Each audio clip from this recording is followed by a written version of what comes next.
Hello, my tiny loves. I'm back to read you another picture book. And this picture book is one from my childhood, but it's also one from my older siblings' childhood. So all the aunts and uncles. And this is called The Second Best Children in the World.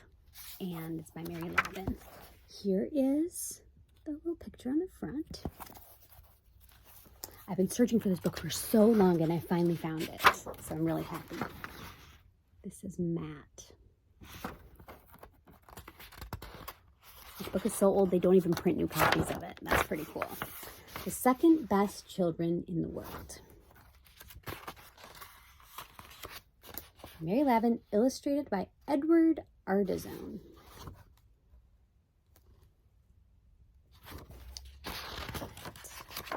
Kathleen McMahon and Daniel and Hannah Ardizzone. All right. When I was going around the world, I met 3 children going the other way. The biggest was Ben, and he was 10.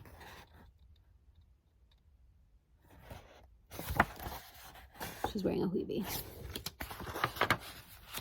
The second was Kate, and Kate was 8. The other one was so small, I could barely see him at all. It was a good thing he had his name on the band of his hat. His name was Matt.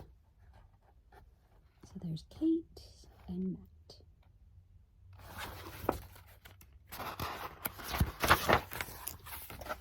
They told me that their father and their mother were the best father and mother in the world. When their father came home tired from work, he always gave them piggyback rides all over the house, not only up the stairs, but down as well. And every Sunday he took them on a trip. Piggyback rides, a trip, and 2 chickens and a dog. Their mother was very kind. She never had time to play. She had to stand all day long at the stove because she had so many meals to cook. One day, Kate spoke to Ben. "We have the best father and mother in the world," she said, "but they work too hard. They will get tired, and if they get tired, they will get cross. And if they get cross, they will not be the best father and mother in the world anymore." "Do not worry," Ben said. "I have a plan. I will take you and Matt on a trip.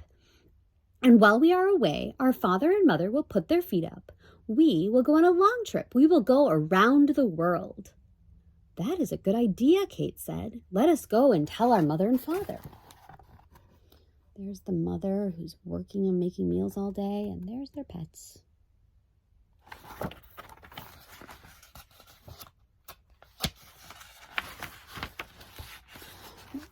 When they told their father, he was glad, but their mother was worried. "If you go on a long trip, you will wear out the soles of your shoes," she said. "Do not worry," Ben said. "I have a plan. We will walk on our heels." That's him saying, "Do not worry." Then the children said goodbye to their mother and father, and they set off down the path to the road. And just as they reached the gate, their father got an idea. He called them back. "If we're going to put up our feet while you're away, why don't we just give you the car?" "That is a very good idea," Ben said. "You are very kind, thank you." Not to cross judgment, but I don't think that was the smartest idea that Dad had. The children got into the car. Ben and Kate sat in the front and Matt sat in the back, and they all waved to their father and mother, and Matt leaned over and blew the horn, and they drove off. But the car was very old, and had not gone far before it stopped dead. "Oh dear," Kate said, "what will we do now?" "Do not worry," Ben said. "I will think about a plan. But first we must do a kind deed. In winter, when the poor birds die of cold and fall out of the sky, we do not leave them lying on the hard ground. We dig a grave for them and cover them with leaves. We must dig a grave for our poor car." So they got out and dug a big hole. There they are in the car. And there they are digging a big hole for a car grave. Excellent.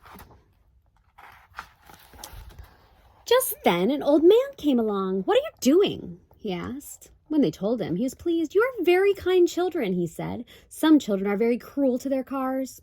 Come with me and I'll give you a new one. I have lots and lots of cars. You can take your pick." There he is. The children picked out a big car so they could all fit in the front seat. Then they thanked the old man and they got in their car. They waved. Matt blew the horn and they drove off. There's the car they picked.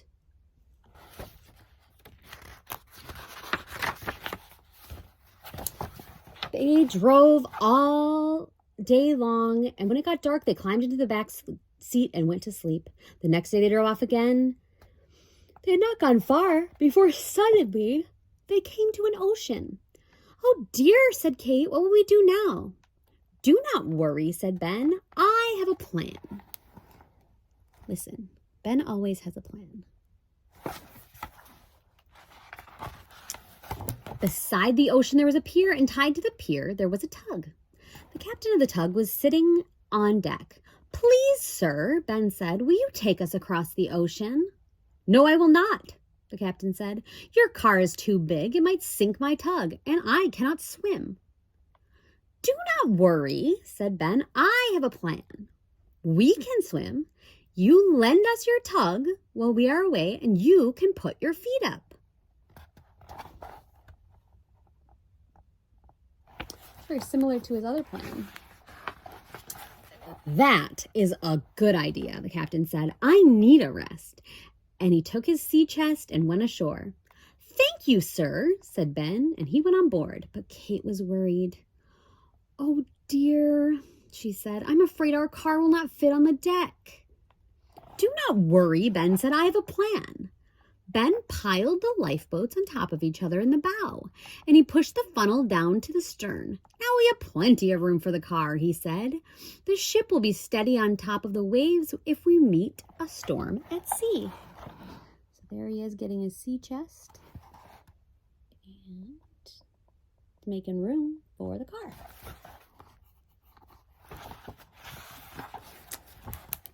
"I see you are a good sailor, my boy," said the captain, and he put down his sea chest and sat on it, and he put his feet up on a bollard.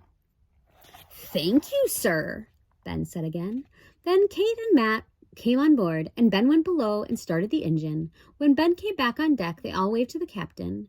Matt blew the siren, and they put out to sea. Whenever there was fog, they blew the foghorn, and whenever another ship got in the way, they blew the siren. And every time they sighted land, they put into port and took their car for a drive.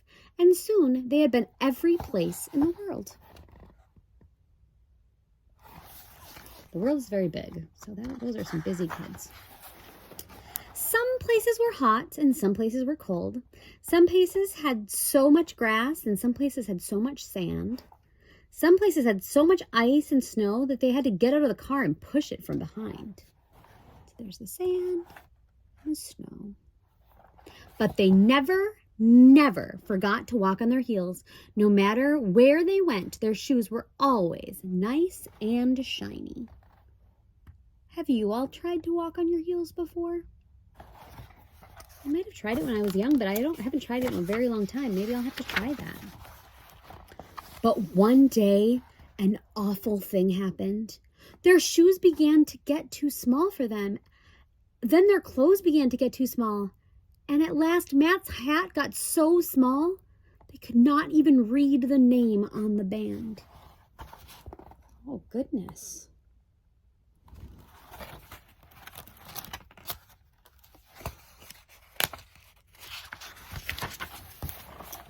"Perhaps it is time we went back," Kate said. "We've seen every place in the world." "We haven't seen Rome," Ben said, "and Rome is the best place of all." "Oh, no," said Matt. "Oh, no, the best place of all is home." "You're right, Matt," Ben said. "Let's go home." There's Rome. So they sailed back to the pier where the captain had lent them his tug, and before Ben handed it over, he put everything back the way it was when they got it. And they thanked the captain for lending them the tug. They're all saying thank you. Look at his little belly shirt. Cute. And they got into their car and they waved and Matt blew the horn. And they started off for home. This time they drove very fast, and soon they came to their house.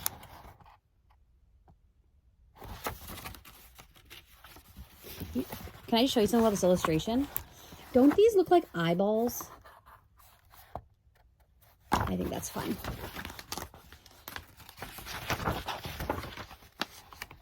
Oh dear, Kate said, we forgot to buy a present for our father and mother. Do not worry, Ben said. I have a plan. We will make a package of our car and give it to them. Good thing Ben always has a plan. Now that I've seen these eyeball wheels, I can't see anything else when I look at that car. It looks like you can even see the eyelids. So they jumped out of the car and they found paper and string and they made a big package of the car. And then Ben made a hole in the paper and Matt put in his hand and blew the horn. So there they are wrapping the car. And there he is sticking his hand in to blow the horn. Their father and mother came running out. Did you have a good rest? Ben asked them. Yes, thank you, their father replied. We have brought you a present, Ben said, and he handed them the package. When his father and mother opened the package and saw what it was, they were very pleased. Can I ask a question? How did he hand them the package? The package is a car. He must be very strong. You must be the best children in the world, they said. And this animal here is saying, here, here. I think it's a cat. There's Matt, Kate, Ben.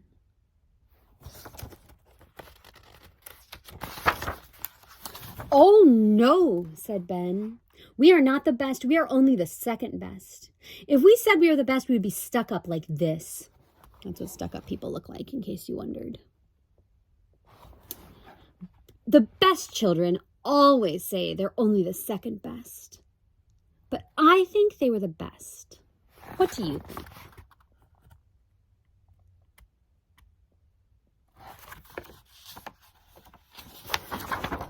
And that's the end of the book. Did you like it? What did you think of it? It's a book from my childhood. And so, yeah. So if anybody ever says, you're the best kid, you can just say, no, I'm the second best. Because the best kids, when we say they're the second best. Or you can just say you're the best. Because confidence is key. And I think you're all the best, and I love you very much.